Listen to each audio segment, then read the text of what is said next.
continuing on with problem number 13, our time was cut short. So we have two answers. X is greater than or equal to 11, and X is less than or equal to 5. And once again, we know this is going to be an OR statement. So this is what your answer should be in set builder notation. The set of all X values such that X is less than or equal to a 5, or X is greater than or equal to an 11. If you got them out of order, it's not a big deal because this, once again, is an OR statement. It is not an AND statement. You better get them in the right order. You better put the big number on the right and the small number on the left. Okay? So I'm going to graph this now. There's the answer in set builder notation. Here is the graph. All right? Right here, I'm going to label this the 11. Work my way down. 10, 9, 8, 7, 6, 5. There's the 5. I'm going to put a solid dot right here on the 5, a solid dot right here on the 11. You could have done it slightly different. You don't have to put them exactly there as long as they're spaced out. It's fine. And one of them is going this way. Very good. One of them is going to the right. One of them is going to the left. And that would be the correct graph for number 13. Okay. That's the graph.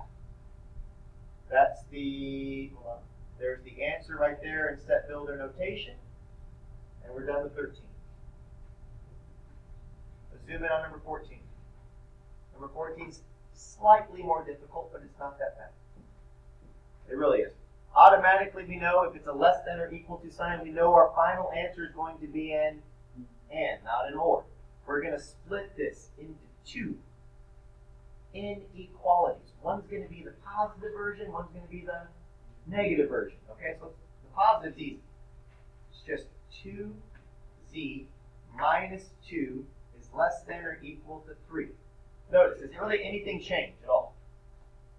Nothing changes. Over here, what's going to stay the same? What stays the same? Basically, what's not going to change? The 2z minus 2 is not going to change. That stays the same.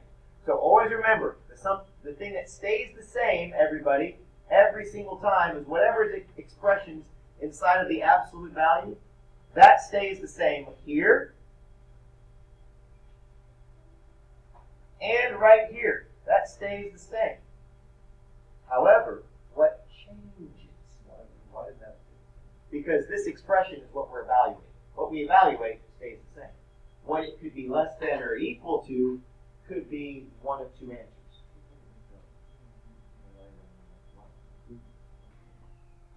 So the expression stays the same. However, this sign is going to what? It's going to flip because we also can evaluate where it's going to be greater than or equal to a negative 3. Okay? The more we do these, the more you'll see the pattern. It's all about recognizing the pattern.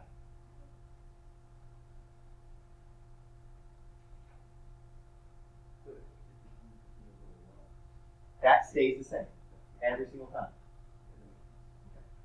That's never going to change. All right, so what would be the very first thing that you would have to do to solve for z in this particular inequality? Add a 2. So we're going to add a 2 here. We're going to add a 2 right there. Well, let's look at this one. What are we going to do on this one? Add a 2. We're also going to add a 2. Do you guys notice it's like the exact same step? We're just solving 2 inequalities. So what do we have left over here on the left-hand side now? We have a 2z. Very good. Because this, what happens? That zeroes out. Does the sign change? No, doesn't change. Stays the same. 3 plus 2? 5. There we go. Over here, what do we have left? That zeroes out. What do we have left? 2z. Greater than or equal to negative 3 plus 2. Negative 1. Good. So we did the very first step. Everything was the same. We just added 2 all the way across. The next step will also be the same. What's the last thing that we have to do to solve for z in both inequalities? That's right, Haley. I heard you. By the way, the microphone over there can hear you, but is I divide everything by 2. Alright, so what are we finally left with? Z is less than or equal to 5 over 2. Some of you don't like improper fractions, you like decimals, 2.5. Alright, and you do 2.5. Alright. Over here, we have Z is greater than or equal to negative 1/2. Some of you like decimals, you like negative 0.5. And once again, this is going to be an and statement, not an or statement. So how do we write this as a final answer? Here's how you do it. The set of all Z values such that, now what I want you to do is I want you to put the minimum number here. We're going to put Z in the middle, and then we're going to put a maximum number here, just to start out. That's the first thing I want you to do. Just put the maximum number, which means the biggest number, put the minimum number there. All right, what's our maximum number? 2.5, so 2.5. Okay, what's our minimum number? Negative 0.5. Okay, now, if you wrote negative 1/2, that's probably, I prefer that, but I'm not going to count on. Now, the last thing we have to do is figure out how do we write the symbols in. Okay? Because we know we're going to have a symbol here, and here, and here, and there. So our symbols. So look at the pattern. Right here. You see the Z value? Where's the mouth? The mouth is what? Opening up what? Towards the Z, because Z is greater than that. So you still have to make that. See how the mouth still opens up to the Z. Over here, what's happening? The arrow is saying less than. It's pointing at the Z. So what are we going to do? We're going to make that point at the Z. So follow the pattern that was given to you. Alright? Either one of these answers is true. Okay? One of them is in the form of an improper fraction right down here. One of them is in the form of a decimal. Those are your two answers. Now we're going to graph it. Okay? So let's look at the graph. What I'd like you to do is I'd like you to label right here. Label this 0, this 1, this 2, this 3. Here, label that negative 1. That gives us enough room.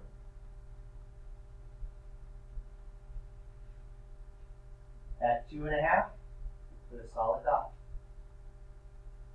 At negative 1/2, put another solid dot. Right here we are at a negative 1/2. Right here we are at a 5 over 2. It goes together.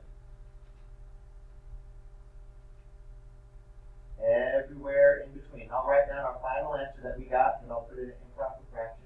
Was it Z, I think it was? Z was less than or equal to 5 over 2, but greater than or equal to negative 1/2. So there is your answer in set builder notation. Okay? And that's your graph. Alright, tomorrow we're not going to be doing a whole bunch of graphs. We're going to be mainly writing your answers in set builder notation. Okay, so we're practicing today. I know I kind of jumped ahead on number 15. Just remember, the number one thing that you have to do before you start solving is you have to get the absolute value equation, this expression right here, by itself. So the very first thing I had to do was add 7 to both sides before I got it by itself. Yes, you're right. So after you've broken it down into the two expressions, one of them's less than or equal to 2, one of them's greater than or equal to a negative 2. So if I wanted to solve this, you said subtract 2, right? All the way. Yeah, we'll subtract 2 all the way across, okay? Here we have what? 2x is less than or equal to 0. Over here we have 2x is greater than or equal to negative 4. Okay? If I move down here, one of them is 2x is less than or equal to 0. One of them is 2x is greater than or equal to a negative 4. And what's my final step for both of them? That's right, divide everything. Divide everything by 2. You're like, well, what's 0 divided by 2? 0. And over here, x is greater than or equal to a negative 2. By the way, automatic, one thing I didn't write up here, if these are our two answers, this is going to be an and or an or. So let's look up here. What does this symbol let us know this is going to be? It's going to be an and statement. Okay? So here's what we're going to do. Less than or equal to, right up here. Less than or equal to, right here, lets us know we're solving with an absolute value. That's going to be an and statement. Yeah, less than or equal. Greater than would be the opposite. So we're going to write the set of all x values such that, and we're going to put the minimum number here, we're going to put the maximum number there. X is going to go in the middle. That's what our symbols are going to look like in this particular case because they're both dealing with equal to's. And what is our biggest number here? It just happens to be 0. And what's our smallest number? Negative 2. This right here is your answer in set builder notation. Now watch, ready? Follow the pattern. You see right here it says x is less than or equal to 0. There's your x is less than or equal to 0. See right here, x is greater than or equal to a negative 2. See how the mouth is opening up to the x? Watch. The mouth is still opening up to the x. How you put it together. It's like a little puzzle. You put the puzzle together. Okay? Now, this is, by the way, this is read from the inside out. And statements are read from the inside out. X is less than or equal to 0 and greater than or equal to negative 2. All right? Then up here, I'm going to make the graph. So right here, if you want to put 0, and right here you can put negative 2. What kind of circles? Nice and solid. Nice and solid. And where's it going to be shaded? In the middle, because it's an and statement. So that's the correct graph. This is the correct sentence. Okay?